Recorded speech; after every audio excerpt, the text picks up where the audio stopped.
I've just assumed all along that if he starts making googly eyes at the 49ers, they make googly eyes back, but there's no guarantee that they're going to make googly eyes back at him.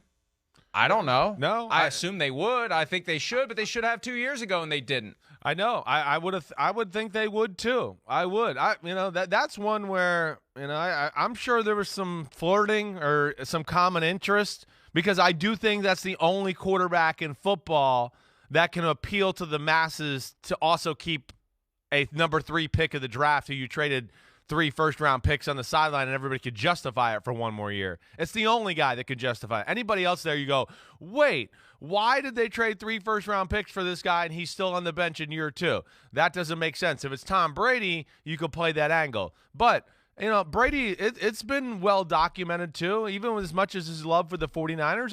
I do think Tom Brady is a really nice man. I think he's a good father. I don't think he wants to be dragging his family all over the country and doing all that. I think there is something to that. So, I'm sure that played a part in it too, but I am with you in the fact that, and I know we're not alone here. There's other people around that there's something else that went down here, or that there was another play trying to be made here, and when he realized, okay, it's not going to happen, I still love football, and the Bucs ain't all that bad to be a part of, I'll go back to the Bucs. I think this is one of those things we'll hear more and more about as the month goes on. Last week, Chris, we kicked around the idea of whether the flurry of activity involving Aaron Rodgers staying with the Packers, he still hasn't signed his contract yet, but he's got a couple more days. I think he's just, milking the situation just a little bit more.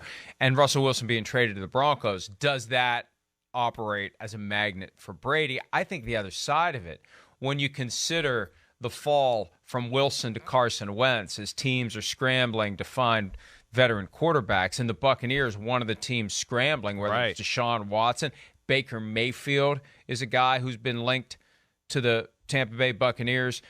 I think Brady recognized, number one, yes. Yeah, I will believe when the season starts, when I turn on the games, these guys suck.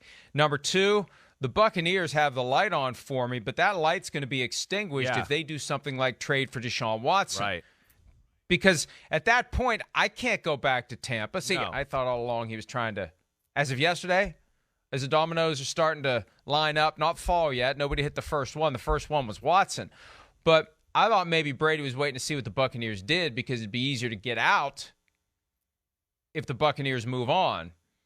But if he thinks there's no other viable location, right? If there's nowhere they're going to trade him, if there's no one that's going to want him, if it's not going to fall together the way that he had hoped, the Miami thing, and it's only been 2 weeks that we were talking about that on a Monday morning, then I just go back to the place where we've got pretty good talent, and we've got a pretty good chance to compete. Agreed.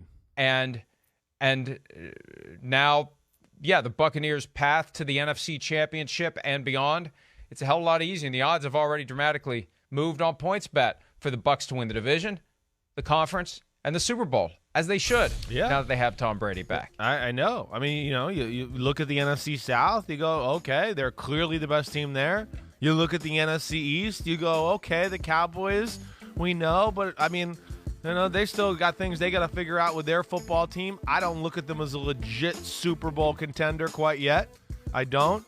NFC North, okay, you got the Packers, and then a bunch of other teams kind of in flux and trying to figure themselves out.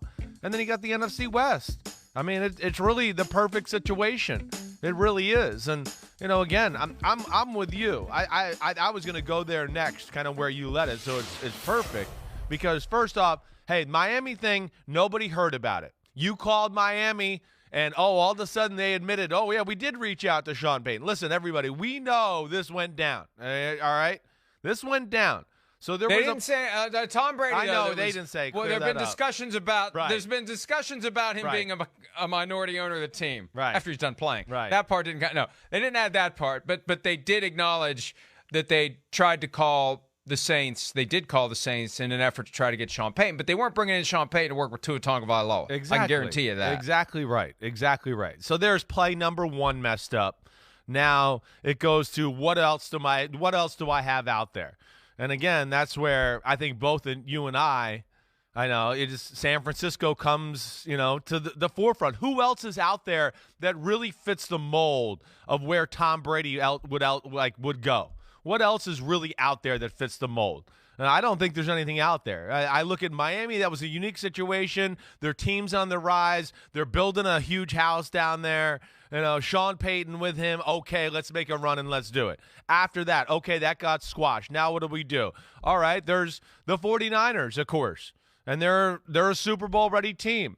And again, I'll say, like I said last week, I find it incredibly coincidental that Kyle Shanahan wasn't at the Combine the same time Tom Brady was out in San Francisco visiting family. That's incredibly coincidental. I mean, I'm sorry if I can't believe that one. I mean, yeah, I'm sure he saw some family, but I want to say I'm sure he saw some 49er brass too or something. I don't know. It's just so weird to me. That doesn't make sense. So maybe there was some dabbling in that, and then you come to the sense of, wait, am I really going to move our family across the country and be across the country from Jack and all of that? And then you come back to the fact of like what you said. Oh, wait, the Bucs are probably starting to say, hey, Tom, we got to kind of think about what we're going to do. We're still really good. We need a quarterback. And we might start getting serious about Deshaun Watson or Baker Mayfield. And that's when he realized, okay, I'm going to have to make a decision here like right now. I mean, that I could certainly see it going down that way. Not that we know, but like we said, some things just don't match up in this whole conversation. And there definitely has been tension in the family about Brady continuing to play. And there's been no high-end athlete who has had to deal with this many years of his life devoted to his profession. Amazing. For most, 99.99999%, the dilemma naturally resolves itself because you've gotten too old, your body's gotten too broken down, your skills have eroded, the teams that would want you don't. So Brady was in new territory for all professional athletes, I believe, by continuing to play this long into his life. And remember during the playoff game, Matt Casey's the one who spotted that moment when it was 27-3 Rams and the shot of Gisele Bündchen in the luxury suite. There was not the kind of, oh, we're getting our asses kicked angst. It was relief. It was, this is finally over. I can quit worrying about my 44, eventually to be 45-year-old husband getting killed on the field by one of these giants out there that are half his age and younger. So I can't help but wonder whether there was a negotiated resolution of, if you're going to play, but we're not leaving Tampa. If you're going to play, but not San Francisco. Yeah. If you're going to play, but we're not going anywhere else. We're not moving. This is where we stay. And you're not going somewhere without us. So if you're going to play, this is where you're playing. That's why the Miami really thing want to made do sense. That's why, I mean, right. Yeah, right. Exactly. Yeah. Close to Costa Rica. They're building the house there. Yeah. Miami was the place that the Patriots thought he was going 2 years ago. Right. That was where they thought he was going, but it just didn't materialize. They tried, allegedly, according to the Brian Flores lawsuit, and I still think that lawsuit was loaded up with allegations along the lines of the attempt to tamper with Tom Brady, even though Brady isn't named in the lawsuit. Right. I think to prevent that from happening. I think the timing, filed the same day that Tom Brady retired. Yes. When all these things were going on behind the scenes and all that stuff that Brian Flores added by way of allegations, I think they're, at a minimum, an incidental poisoning of the well, maybe deliberate, to keep Stephen Ross from getting what he wanted. Maybe. You're right. And what he wanted at the time was Sean Payton and Tom Brady. Yeah, maybe you're right. Maybe that was, Flores going to file the lawsuit anyways, and he threw that in there to really screw things up for the Dolphins and give them a big, FU, since they gave him a big FU with a pink slip after, firing him, in a shocking way. Or after 2 winning seasons. That was shocking, yeah. But, yeah, it seems like something was up there. There's no doubt about it. It definitely does, and I could see what you're saying being part of the conversation. Either way, it's amazing that Brady is back. It really is. Like, really, I was thinking about this on the drive into work this morning. Has there ever been a guy that's played more than half of his life in the NFL?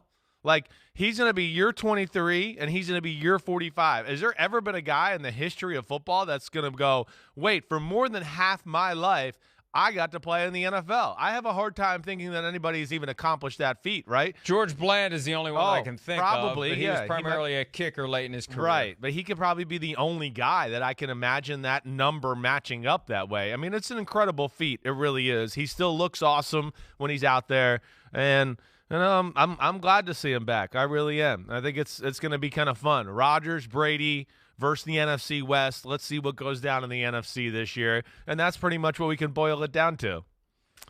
George Blanda was born in 1927. He entered the NFL in 1949 as a 12th-round pick of the Bears. He played every year from 49 through 75, except for 1959. That's the only year that he did not play in the NFL, and I don't know why he didn't. I don't know if it was injury or what. But so he played more than half of his life. Yeah, he played more than half his life. But he didn't play quarterback, into his 40s the way that Tom Brady is. He was just the Raiders kicker the final few years. So this is Brady. And you know what? Maybe a guy like, how long did Morton Anderson kick? Probably some of those, the kickers. You're right. Adam Vinatieri. Right. Yeah. I'm not counting them. Player. They're not football players. They're kickers. Come on, that doesn't count. Okay. Hi, I'm Mike Tirico, and thanks for watching. Make sure to hit subscribe for the latest news and highlights from NBC Sports.